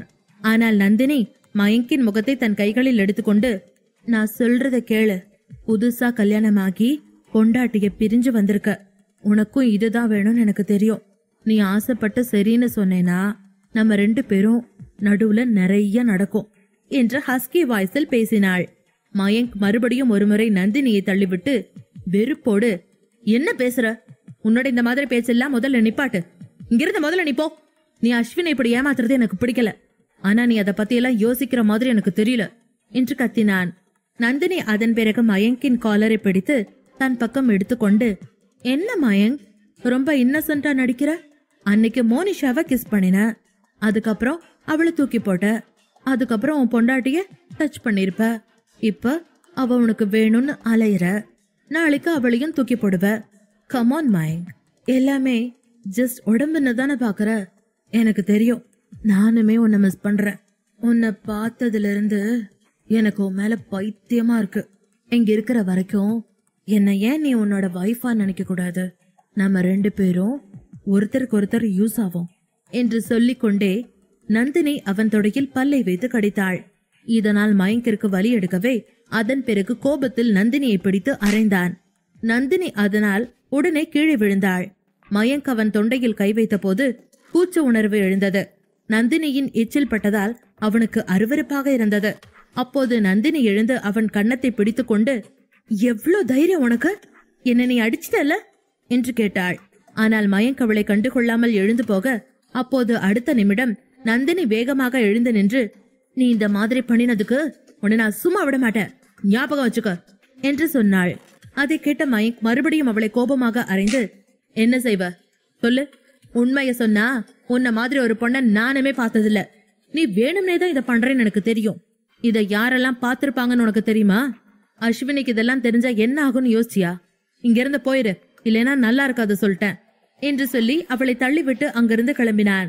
மயங்க் அதன் பின் தன்னுடைய ரூமுக்கு வந்து பிறகு குளித்துவிட்டு நடந்த சம்பவத்திலிருந்து தன்னை நிதானப்படுத்திக் கொள்ள ஆரம்பித்தான். மயங்க் ஆனால் இன்னமும் கோபமாக இருந்தான். அப்போது நந்தினி அவனோடு செய்த செயலை இவன் செய்திருந்தால் என்ன மாதிரியான வார்த்தைகளை இந்த மனிதர்கள் பயன்படுத்தி இருப்பார்கள் என்று அவன் யோசிக்க ஆரம்பித்தான். எப்போதும் ஒரு பையன்தான் தவறு செய்வதாக இந்த உலகம் சொல்கிறதே தவிர, ஒரு பெண் தவறு செய்தால் இந்த உலகம் அவளை அப்பாவி என்றுதான் சொல்கிறது என்று மயங்க் யோசித்துக் கொண்டே அவன் போனை பார்த்தான். அவன் கண்கள் ஈரமாகின. நந்தினியின் உதடுகளின் ஸ்பரிசம் அவனுக்கு மிகவும் சங்கடத்தை உண்டாக்கியது. அவன் மிகவும் அருவருப்பாக உணர்ந்தான். தாரிகாவின் மென்மையான உதடுகளில் முத்தத்தை உணர்ந்தவன் தாரிகாவின் பரிசுத்தமான உணர்வை அனுபவித்தபடியே அவன் இவ்வளவு நாள் கப்பலின் நடுவே அவள் நினைவுகளோடு வாழ்ந்து கொண்டிருந்தான். ஆனால் அதையெல்லாம் நந்தினி அழித்து விட்டதாக மயங்க் உணர்ந்தான். மயங்க் தன்னுடைய கவலை அதிகரிப்பது உணர்ந்து தன்னுடைய தொலைபேசியை எடுத்து மீண்டும் தாரிகாவை அழைத்தான். அப்போது தாரிகா அழைப்பை எடுக்காமல் இருந்ததால் கோபத்தோடு போனை கட்டிலில் எறிந்துவிட்டு, என்னை பத்தி அவளுக்கு கவலையே இல்ல, நான் சாப்பிட்டனா இல்லையான ஒரு தடவை கூட கேட்க மாட்டா, எல்லாத்துக்கும் மேல அவளுக்கு நான் யாரு என்று மயங்க் கோபமாக மாறி ரூமை விட்டு வெளியே வந்து தன் தோழர்கள் அருகில் அமர்ந்தான். கொஞ்ச நேரம் கழித்து மயங்கின் கழுத்தை பார்த்த வருண், ஆமாண்டா மயங்க், உன் கழுத்துல எப்படா இந்த மார்க் வந்துச்சு? இத லவ் பைட்னு சொல்வாங்களே என்று கேட்டான். மயங்க் அதிர்ச்சியில் வாயடைத்தான். இங்கே ஆரியன் வீட்டு பார்ட்டியில் தாரிகாவும் மனஸ்வினியும் சந்தோஷமாக என்ஜாய் செய்து கொண்டிருந்தார்கள். பல்வேறு ஐஸ்கிரீம் வகைகளை அவர்கள் இருவரும் சாப்பிட்டுக் கொண்டிருந்த போது மனஸ்வினி கையில் இருந்த போன் ஒலித்தது. அது மயங்கிடம் இருந்து வரவும், மனு, அண்ணி, அண்ணன் கூப்பிடுறாரு என்று சொல்லி தாரிகாவிடம் போனை கொடுத்தாள். தாரிகா அங்கே சத்தமாக பாடல்கள் பாடிக்கொண்டிருந்ததால் பேச மறுத்து, இல்ல நான் அவர்கிட்ட இப்ப பேசினா அவருக்கு எதுவுமே கேட்காது, அப்புறமா பேசுறேன் என்று சொல்லிக்கொண்டு போனை மறுபடியும் பர்சில் வைத்தாள். அதன் பின் மீண்டும் தாரிகாவும் மனஸ்வினியும் அந்த பார்ட்டியில் மறுபடியும் உற்சாகமாக கலந்து கொண்டார்கள். தாரிகா முதன் முறையாக அந்த மாதிரியான ஒரு பெரிய விருந்துக்கு வந்திருந்ததால் அவளுக்கு அதன் எனர்ஜி பிடித்திருந்தது. மனஸ்வினிக்கும் அந்த சூழ்நிலை பிடித்து போயிருந்தது. அவர்கள் இருவருக்கும் இன்னமும் சின்ன வயது என்பதால் அது போன்ற சூழ்நிலை அவர்களுக்கு மிகவும் அட்ராக்டிவாக தோன்றியது. தாரிகாவுக்கு திருமணமாகி இருந்தாலும் அதே வயதுதான் என்பதால் அங்கிருந்த பெண்கள் போல தன்னையும் நினைத்து கொண்டாள். பெண்கள் அனைவரும் ஆடல் பாடலில் இருந்தார்கள். இங்கு வந்த பிறகு அவள் ஒருவரின் வீட்டு மருமகள் என்பதையே முழுதாக மறந்திருந்தாள். மனஸ்வினி தாரிகாவை இழுத்து கொண்டு, சரி வாங்க நீ, நாம பஞ்சு மிட்டாய் சாப்பிடலாம் என்று சொன்னாள். பார்ட்டி நடந்து கொண்டிருக்க ஸ்ருதி கொஞ்சம் தொலைவாய் நின்று கொண்டிருந்தாள். வயிற்றில் இருக்கும் குழந்தைகளுக்கு சப்தம் ஆகாது என்பதால் தனியாக நின்று கொண்டிருந்தாள். அவள் ஏதச்சையாக பார்க்கையில் சிவானி விகாஷை பார்த்து அவன் அருகே போய்க் கொண்டிருந்தாள். அதன் பின் விகாஷிடம் சிரித்து சிரித்து பேச ஆரம்பித்தாள். அவர்களுக்குள் இருந்த பழைய நட்பு மீண்டும் மலர்ந்தது போல் இருந்தது. அதை பார்த்து ஸ்ருதிக்கு மட்டும் கொஞ்சம் பொறாமையாக இருந்தது. சிவானி விகாஷை இருவரும் ஒன்றாக பார்க்கவே அவளுக்கு பிடிக்கவில்லை. உடனே அவர்களுக்கு நடுவே போய் தான் ஒருத்தி இருக்கிறேன் என்பதை ஞாபகப்படுத்த வேண்டும் என்று முடிவு செய்து கொண்ட ஸ்ருதி அவர்களை நோக்கி நடக்க ஆரம்பித்தாள். அதே நேரம் சிவானியின் கணவர் டாக்டர் ராகேஷும் அங்கே வந்து சேர்ந்தான். ஸ்ருதி விகாஷ் அருகில் போகவும் அவளை தன்னோடு இழுத்து கொண்டான். சிவானி அந்த அன்பை பார்த்து புன்னகை செய்தாள். அப்போது டாக்டர் ராகேஷ், அப்படின்னா இந்த ஞாயிற்றுக்கிழமை நீங்க 2 பேரும் எங்க வீட்டுக்கு டின்னருக்கு வரீங்கன்னு கன்ஃபார்ம் பண்ணிக்கிறேன், ஓகே இல்ல ஸ்ருதி என்று கேட்க விகாஷ் சிரித்துக் கொண்டே கண்டிப்பா வரோம் என்று சொன்னான். அவர்கள் கொஞ்ச நேரம் பேசிக் கொண்டிருந்த பின் சிவானியும் ராகேஷும் அங்கிருந்து கிளம்பினார்கள். அவர்கள் கிளம்பியதும் ஸ்ருதி, விகாஷ் ரொம்ப நேரமா பேசிட்டு இருந்தீங்க போல. என்ன சொல்றா அந்த சிவானி என்று பொறாமை தெரிக்க கேட்டாள். விகாஷ் திரும்பி அவளை பார்த்து புன்னகைத்து தேங்க்யூ சொன்னா என்றான். ஸ்ருதி புரியாமல் விகாஷை பார்த்தாள். எதுக்கு தேங்க்ஸ்? எனக்கு புரியல விக்கி என்றாள். விகாஷ் அவளை அருகில் இருந்த சேரில் அமர வைத்து, அட சென்ஸ்லெஸ் ஸ்ருதி, சிவானிக்கும் அவ ஹஸ்பண்டுக்கும் நடுவுல சில பிரச்சனை ஓடிட்டு இருந்துச்சு. அவ இன்னமும் என்னதான் மனசுல வச்சுக்கிட்டு ராகேஷ் கூட வாழ்றாளோன்னு ராகேஷ் நினைக்க ஆரம்பிச்சிட்டான். அடிக்கடி நீ என்ன சந்தேகப்படுவல்ல, அந்த மாதிரின்னு வச்சுக்கையன் என்று சொன்னதும் ஸ்ருதி அவனை பார்த்து முறைத்தாள். விகாஷ் சிரித்துக் கொண்டே, சரி இரு, முழு கதையும் கேளு, அப்புறமா சண்டை ஆரம்பி என்றபடி பேச்சை தொடர்ந்தான். சிவானி இத பத்தி ஒரு நாள் என்கிட்ட சொல்லி ரொம்ப அழுதா. நான் அதுல தலையிட்டு ராகேஷ கூப்பிட்டு எங்க ஃப்ரெண்ட்ஷிப் பத்தி கொஞ்சம் எக்ஸ்பிளைன் பண்ண. ராகேஷ் புரிஞ்சுக்கிட்டான். அதுக்கப்புறம் 2 பேரையும் லீவ் போட்டு ரெஸ்ட் எடுக்க சொன்னேன். ஹனிமூனுக்கும் போயிட்டு வர சொன்னேன். இப்ப அவங்களுக்குள்ள இருக்கிற பிரச்சனையெல்லாம் சால்வ் ஆயிடுச்சு. அதுக்குதான் தேங்க்ஸ் சொன்னாங்க என்று சொன்னான். இதை கேட்டதும் ஸ்ருதி சந்தோஷமானாள். இப்ப அவங்களுக்குள்ள எந்த பிரச்சனையும் இல்லையா? டாக்டர் ராகேஷ் சிவானியோட லவ் அக்செப்ட் பண்ணிக்கிட்டாரா என்று கேட்டாள். விகாஷ் ஆமாம் என்று தலையசைத்தான். இன்னைக்கு அவங்க 2 பேரும் சந்தோஷமா இருக்காங்க. சிவானியும் நானும் சின்ன வயசுல இருந்தே ஃப்ரெண்ட்ஸ். அவ சந்தோஷமா இருக்கணுங்கிறது என்னோட பிரேயர். அவ ஹாப்பியா இல்லைன்னா எனக்கு மனசுக்குள்ள ஒரு மாதிரி கஷ்டமாவே இருக்கும். சிவானியோட கல்யாண வாழ்க்கை என் பேரை சொல்லி உடையிற அளவுக்கு போயிடுச்சுன்னு தெரிஞ்சதும் எப்படியாவது இதை சரி பண்ணணும்னு நினைச்சேன் என்று முகம் வாடி தலை குனிந்தபடி சொல்ல, ஸ்ருதி அதை கேட்டு அவன் கண்ணங்களில் முத்தமிட்டு, அதான் இப்ப எல்லாம் சரியாயிருச்சே, நீ இனிமேல் ஃபீல் பண்ணாத என்றாள். அப்போது சித்தார்த் பின்னால் இருந்து விசில் அடித்தபடி, wow, what a romantic scene என்று சொன்னான். அதை கேட்டு விகாஷ் மற்றும் ஸ்ருதி இருவரும் ஒருவரை ஒருவர் பிரிந்தார்கள். சித்தார்த் சிரித்துக் கொண்டே அவர்கள் பக்கத்தில் வந்து, என்ன லவ் பேர்ட்ஸ், இன்னுமா அங்க ரொமான்ஸ் முடியல என்று கேட்டான். ஸ்ருதி வெட்கப்பட்டு அங்கிருந்து கிளம்பினாள். விகாஷ் சித்தார்த்தை பார்த்து முறைக்க, டே விக்கி, முறைக்காத, நான் என்னடா பண்ணட்டும்? என்னால என் பொண்டாட்டி கூட ரொமான்ஸ் பண்ணவே முடியல. பொழுதொன்னைக்கும் அபிய தூக்கிட்டே அலையறா. அதான் எனக்கு கிடைக்காத ரொமான்ஸ் மொமெண்ட்ஸ் வேற யாருக்கும் கிடைக்க கூடாதுன்னு தீயா வேலை செஞ்சுட்டு இருக்கேன் என்றான் சித்தார்த். விகாஷோ, போ சித், நீ சொல்றது என்னால நம்பவே முடியல. ரொமான்ஸ்ங்கிறது நாம சாகுற வரைக்கும் நம்ம பொண்டாட்டியோட பேசுற லாங்குவேஜ். அதெல்லாம் என்னைக்குமே குறையாது என்றான். அதற்கு வயிற்றை பிடித்து கொண்டு சிரித்த சித்தார்த், மாப்பிள, எனக்காவது ஒரு குழந்தை, உனக்கு 2 குழந்தை. உன் நிலைமைய யோசிச்சா எனக்கு ரொம்ப பரிதாபமா இருக்குடா. உன் குழந்தைங்க மட்டும் பிறக்கட்டும், அப்புறம் பாரு, நீயும் என்ன மாதிரியே அழுவ. அப்புறம் ஸ்ருதி உன்னையும் கவனிக்க மாட்டா, தன்னையும் கவனிக்க மாட்டா. அதுக்கப்புறம் முத்தமாவது கித்தமாவது 24x7 கியா கியான்னு உன் பசங்க சத்தத்தை தவிர வேற ஒன்னும் உனக்கு கிடைக்காது என்று சொன்னான். விகாஷ் சிரித்து கொண்டே, யோ, அநியாயத்துக்கு என்ன பயமுறுத்துறியா நீ? நான் இதுக்கெல்லாம் ஏதாவது தடுப்பு நடவடிக்கை இருக்கான்னு பாக்குறேன் என்றான். இருவரும் சிரித்துக் கொண்டே அங்கிருந்த பாரை நோக்கி போனார்கள். விருந்தினர்கள் மின்மினி ஆரியனை சூழ்ந்து வாழ்த்து சொல்ல வந்ததால் மின்மினி ஆரியன் அருகிலிருந்து கொஞ்சம் விலகி நின்றாள். ஆரியன் நெருக்கமாக வரும்படி கண்களால் சைகை காட்ட மின்மினி அதனை முடியாது என்று மறுத்தபடி அங்கேயே நின்றாள். ஆரியன் அவள் அருகில் வந்து, உனக்கு சாப்பிடுற டைம் ஆயிடுச்சு, வா சாப்பிட போலாம் என்றான். மின்மினியோ, இல்ல கெஸ்ட் எல்லாம் இருக்காங்க, நான் மட்டும் எப்படி சாப்பிடுறது என்று சொல்லி, அவங்க போட்டும், நான் அப்புறமா சாப்பிட்டுக்கிறேன் என்று மறுத்தாள். அதன்பின் ஆரியன் வலுக்கட்டாயமாக அவளை அங்கிருந்த நாற்காலியில் உட்காரச் சொன்னான். ஆட்களிடம் உணவை கொண்டு வர சொன்னான். ஒரு வெள்ளி ட்ரே நிறைய கப்புகளில் விதவிதமான உணவு வகைகள் வைத்து ஆரியனிடம் கொடுக்கப்பட்டது.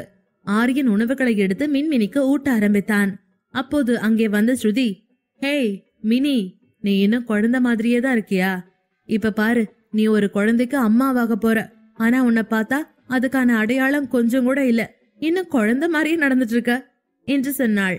அதை கேட்ட மின்மினி ஆரியனை பார்த்து, எல்லாம் உங்களாலதான் என்று முறைத்துவிட்டு ஒரு ஸ்பூன் எடுத்து, குடுங்க, நானே சாப்பிட்டுக்கிறேன் என்று சொன்னாள்.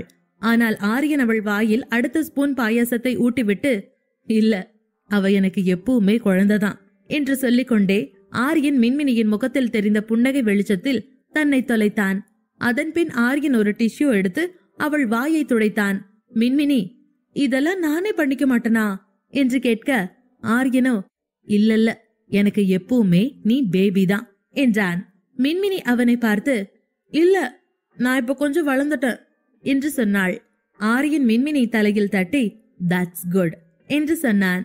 அதன் பின் ஆரியன் அவளை பார்த்து சிரித்துக் கொண்டே அவள் வயிற்றில் அன்போடு கையை வைத்து, உண்மைய சொல்லணும்னா இப்படி எல்லாரும் முன்னாடியும் நீ என் மேல லவ்வா இருப்பேன்னு நான் நினைச்சு கூட பாக்கல. எப்படியும் என்ன ஊட்ட அலோ பண்ண மாட்டேன்னு நினைச்சேன் என்று சொன்னான். அதற்கு மின்மினி, எப்பவுமே மத்தவங்க மேலதான் நான் கவனமா இருப்பேன்னு நினைச்சீங்களா?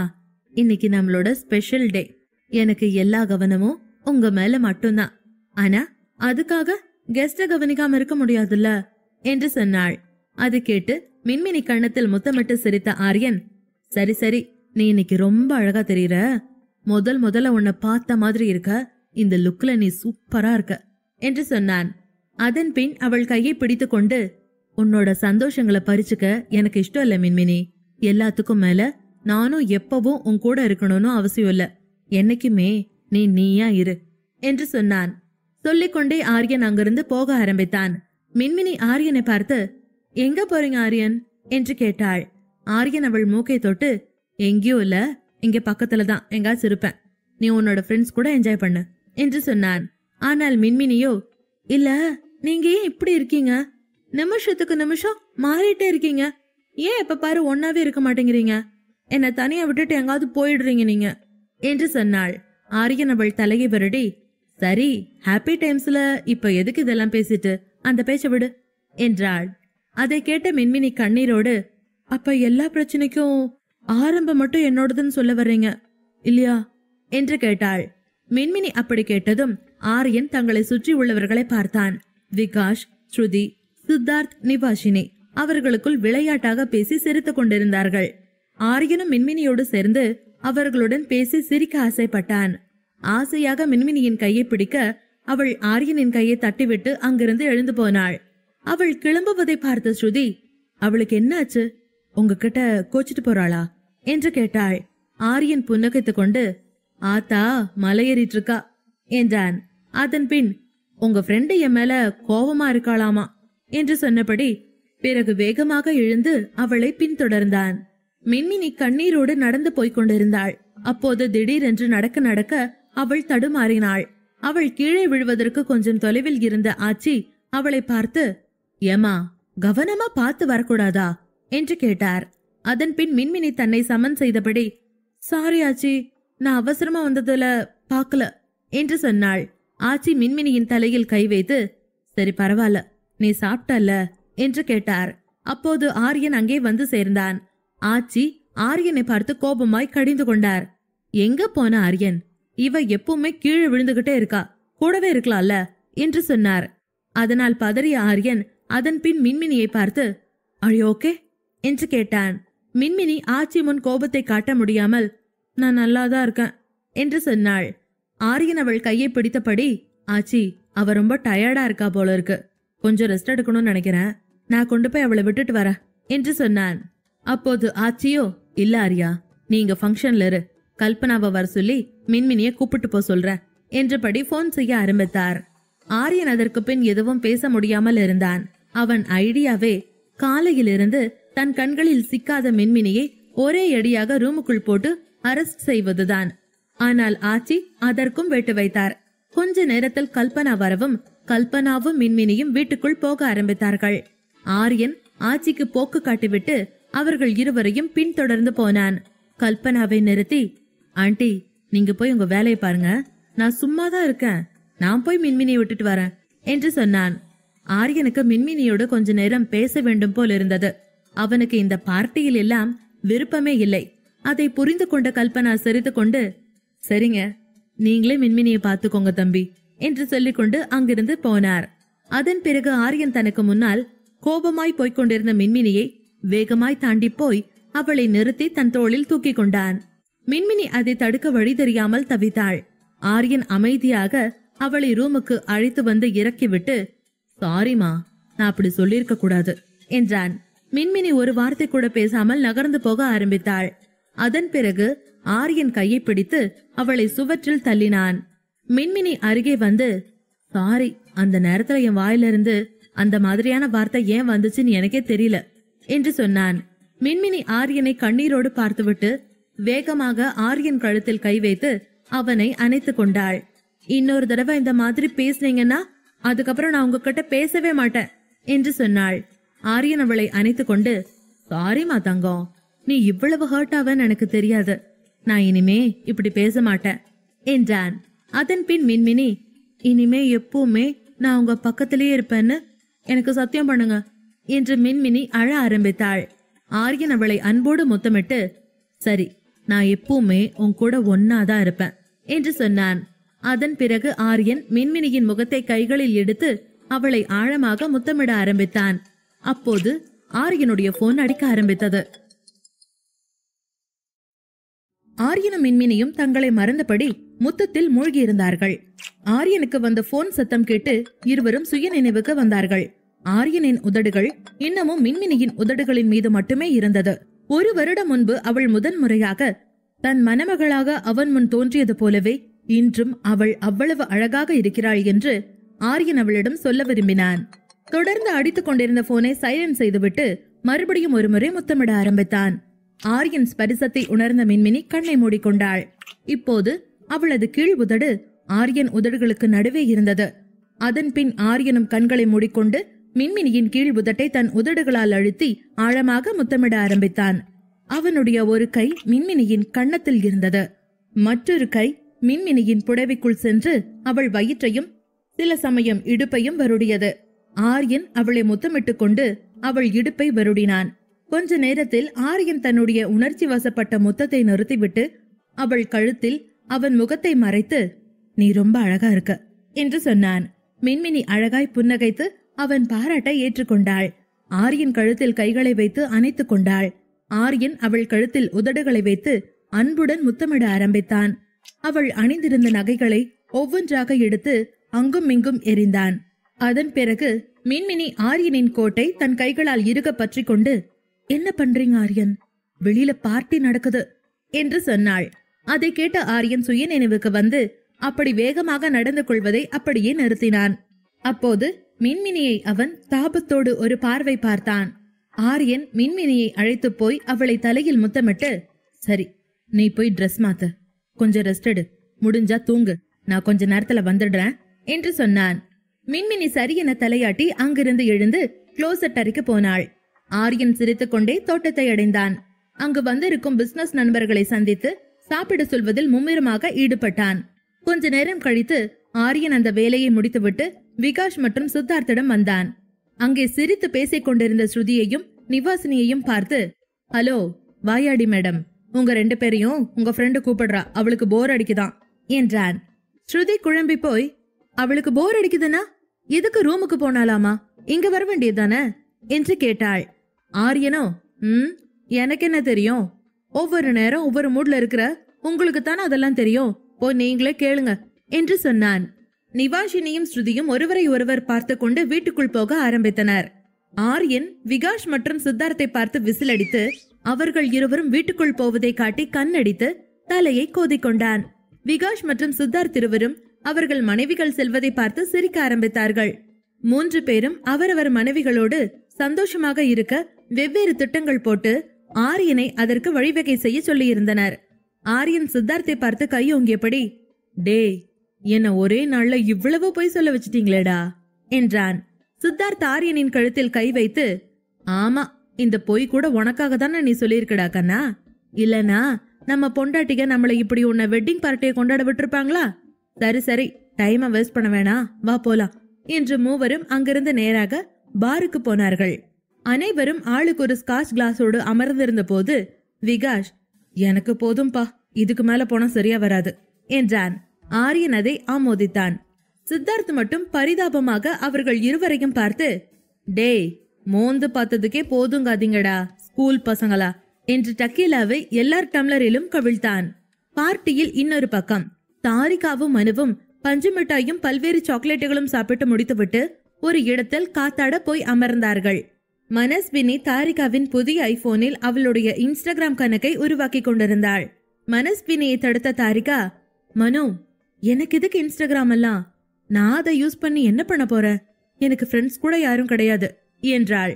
மனு சிரித்து கொண்டே, அண்ணே, நீங்க எந்த செஞ்சுரியில வாழ்றீங்க, உங்களுக்கு ஃப்ரெண்ட்ஸ் இல்லைன்னா என்ன, நீங்க இதுல புது ஃப்ரெண்ட்ஸை உருவாக்கலாம் பாருங்க, நம்ம மயங்க் அண்ணா கூட இதுல அக்கௌண்ட் வச்சிருக்காங்க என்று சொல்லி மயங்கின் ப்ரொஃபைலை தாரிகாவிடம் காட்டினாள். தாரிகா ஆவலாக மயங்கின் புகைப்படத்தை பார்த்தாள். அப்போது மனுவின் கண்கள் தாரிகாவை பார்த்து கொண்டிருந்தன.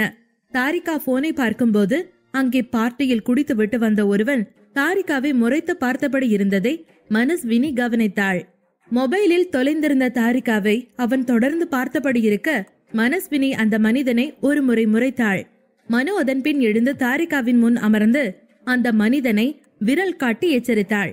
அவன் எங்கோ பார்ப்பதை போல மனுவை பார்த்துவிட்டு அங்கிருந்து நகர்ந்து போனான். மனஸ்வினி அதன் பிறகு தாரிகாவை நோக்கி திரும்பினாள். இது எதையும் அறியாத தாரிகா இன்னும் மயங்கின் புகைப்படங்களை ஒன்றன் பின் ஒன்றாக பார்த்து கொண்டு கீழே ஸ்க்ரோல் செய்து கொண்டிருந்தாள். மனு அதை பார்த்து, ஓ, அண்ணனோட கணக்கு பப்ளிக்ல இருக்கா என்றாள். ஆனால் மயங்கின் போட்டோக்களை பார்ப்பதில் மூழ்கி போயிருந்த தாரிகாவுக்கு மனு சொன்ன எதுவும் காதில் விழவில்லை. அவள் இந்த புகைப்படங்கள் மூலம்தான் மயங்கை முதன்முறையாக சரியாக பார்த்தாள். அவன் அப்படியே அவன் அம்மா அர்ச்சனாவின் சாயலை கொண்டிருந்தான். அவனுடைய அருமையான மாநிறமும் குடும்பத்தில் அர்ச்சனாவுக்கு மட்டுமே இருந்தது. ஆனால் அந்த கன்னத்தில் இருந்த ஒரு பள்ளம் அது அவன் அப்பா அகிலன் உருவத்தை பிரதிபலித்தது. அதே சமயம் மனஸ்வினி ஒருவேளை பார்ப்பதற்கு அவள் அப்பா அகிலனை போலவே இருக்கிறாள் என்று நினைத்தாள். அதன் பின் தாரிகா 2 நாட்களுக்கு முன் போஸ்ட் செய்யப்பட்ட மயங்கின் புகைப்படங்களை பார்த்தாள். அதில் அவன் தன்னுடைய கலீக்ஸ் ஒரு சிலரோடு நேவி யூனிஃபார்மில் இருக்கும் புகைப்படத்தை பார்த்தாள். எல்லோருக்கும் நடுவில் நின்றிருந்த அந்த பெண்ணை மட்டும் அவளுக்கு பிடிக்கவே இல்லை. ஏனெனில் அவள் மயங்கின் இடுப்பை பிடித்து கொண்டு நின்றிருந்தாள். ஒரு கணம் கண்களை அங்கே இருந்து நகர்த்த முடியாமல் திணறிய தாரிகா கண்களை நகர்த்தாமல் மனுவிடம், யார் மனு இது என்று கேட்டாள். போட்டோவை எட்டி பார்த்த மனு, தெரியல அண்ணி, ஒரு நிமிஷம் அவன் போனை கொடுங்க என்று வாங்கி அந்த போட்டோவை பார்த்த மனு, யாருன்னு தெரியல அண்ணி, யாரோ கூட வேலை செய்றவங்க போல இருக்கு, இருங்க கண்டுபிடிக்கலாம் என்று அந்த பெயரை கிளிக் பண்ணி, நந்தினி, இது அண்ணனோட ஃப்ரெண்ட் வைஃப்னு நினைக்கிறேன் என்று சொன்னாள். அதன் பிறகு தாரிகா மனுவிடமிருந்து போனை வாங்கி மறுபடியும் ஸ்க்ரோல் செய்ய ஆரம்பித்தாள். அப்போது அதில் மயங்க் மற்றும் மோனிஷாவின் சில நெருக்கமான புகைப்படங்கள் இருந்தன. அதை பார்க்க பார்க்க தாரிகாவின் கண்களில் கண்ணீர் வழிந்தது. மனு அதை கவனித்து விட்டாள்.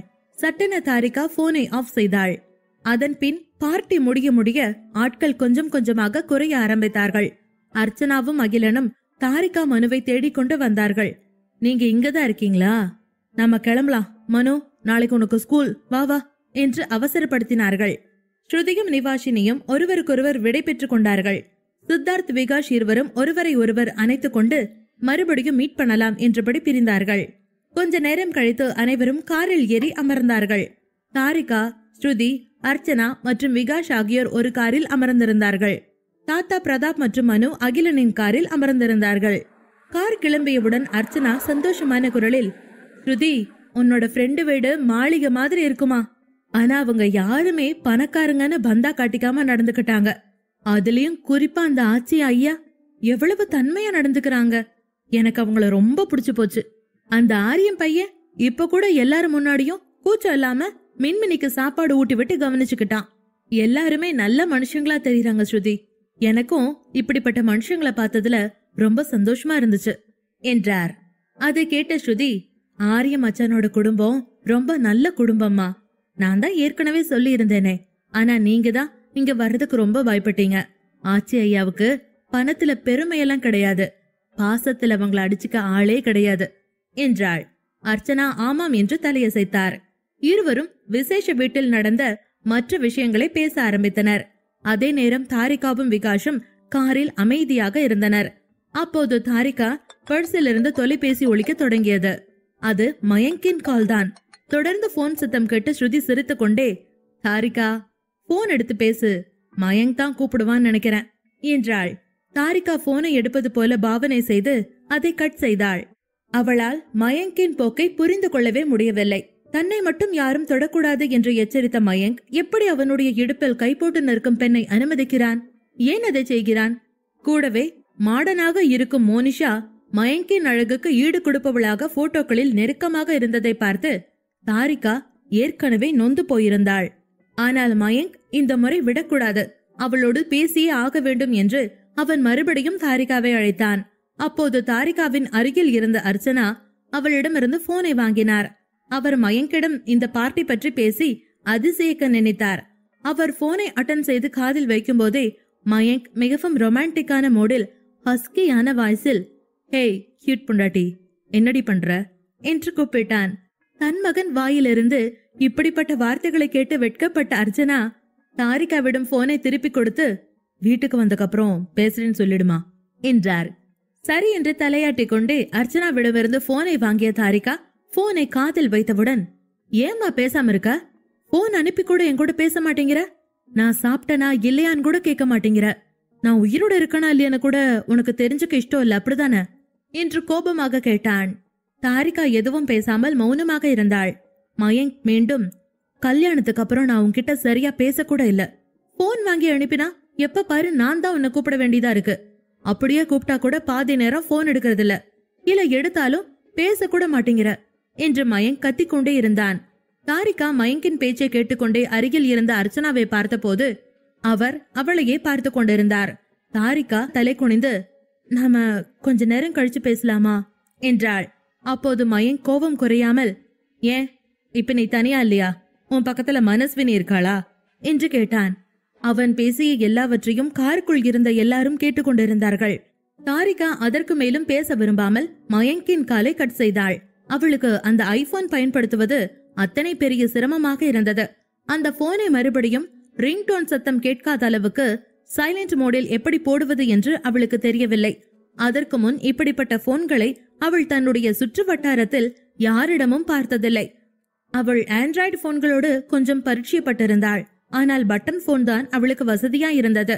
அதனால் இன்னமும் அவளுக்கு எப்படி எதை யூஸ் செய்வது என்று தெரியவில்லை. மனு கொஞ்சம் கற்றுக் கொடுத்திருந்தாள். ஆனால் இன்னமும் அந்த போனில் அவள் கற்றுக்கொள்ள வேண்டியது நிறைய இருந்தது.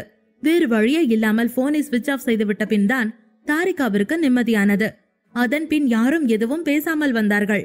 காரில் இருந்த அமைதியை கலைத்த விகாஷ் கார் ஓட்டிக்கொண்டே லேசாய் பின்னால் பார்த்து, அத்த, நான் கூட கேட்கணும்னு நினைச்சேன், நாமையே கொஞ்ச நாள் மயங்க் கூட தாரிகாவை அனுப்பக்கூடாது என்று கேட்டான். அதை கேட்டு அர்ச்சனா உடனே, அவன் ஷிப்ல டியூட்டில இருக்கிறவன்டா, கடலுக்கு நடுவில் ஒரு பொம்பளை புள்ள போய் என்ன பண்ண போகுது? அதுவும் இல்லாம அங்க நிறைய ஆம்பளைங்க இருப்பாங்க விகாஷ், அதுக்கு நடுவுல அவ எப்படி இருப்பா என்று கேட்டார். ஸ்ருதி அவர்கள் இருவர் பேச்சுக்கும் நடுவே வராமல் கவனிக்க ஆரம்பித்தாள். என்னத்த பேசுறீங்க? நம்ம மயங்க் மட்டும்தான் அவன் வைஃப கூட்டிட்டு போறானா என்ன? அவனோட கலீக்ஸ் எல்லாமே அவங்க வைஃப கூட்டிட்டு போறாங்க. அதனால அங்க தாரிகா தனியா இருக்க மாட்டா. தவிர நம்மள தவிர அவளுக்கு கொஞ்சம் வெளி உலகம் தெரியணும். ரொம்ப சின்ன பொண்ணுன்னு நாம பேம்பர் பண்ணிட்டே இருந்தா அது நல்லதில்ல. அவளுக்கு கல்யாண லைஃப்னா என்னங்கிறது எப்படி தெரியும் என்று கேட்டான். அப்போது ஸ்ருதி குறுக்கிட்டாள். நீ சொல்ற எல்லாமே சரிதான் விக்கி. ஆனா இவ ஏற்கனவே காலேஜுக்கு 2 மாசம் போகாம ரொம்ப கஷ்டப்பட்டு ரீஜாயின் பண்ண வச்சிருக்கோம். அவளுக்கு அடுத்த மாசம் செமஸ்டர் வேற வருது என்றாள். அர்ச்சனா அதை ஆமோதித்தபடி, நானும் இதை தாண்டா சொல்ல வந்தேன். அவ படிப்பு வீணா போயிடும். மயங்க் கொஞ்சம் வெயிட் பண்ணட்டும், தப்பில்ல என்றார். எல்லோரும் பேசிக்கொண்டே வீட்டுக்கு வந்திருந்தார்கள். தாரிகா பொறுமையாய் இறங்கி வீட்டிற்குள் ஸ்ருதியை அழைத்துக் கொண்டு போக ஆரம்பித்தாள். பின்னாலேயே அகிலனின் கார் வந்தது. எல்லோரும் இறங்கிக் கொண்டிருந்தார்கள். ஸ்ருதி சிரித்துக் கொண்டே, ஓய் தாரிகா, மயங்க் உன்னோட லவ்வுக்காக ஏங்குறான். நீ என்னடானா மெல்லமா என் கூட வந்துட்டு இருக்க? நானா இருந்தா இந்நேரம் என் புருஷனை சந்தோஷப்படுத்துறதுதான் முக்கியம்னு மேல ரூமுக்கு ஓடி போய் பேச ஆரம்பிச்சிருப்பேன் என்றாள். தாரிகா திருவென விழிக்க ஸ்ருதி, போ போ சீக்கிரம் போ, மனஸ்வினிய நான் என் கூட வச்சுக்கிறேன். நீ போய் உன் புருஷனோட ரூம சாத்திக்கிட்டு நிம்மதியா பேசு என்று அதட்டினாள். தாரிகா வெறுப்போடு ஸ்ருதியிடமிருந்து விலகி மயங்க் ரூமிற்கு போனாள்.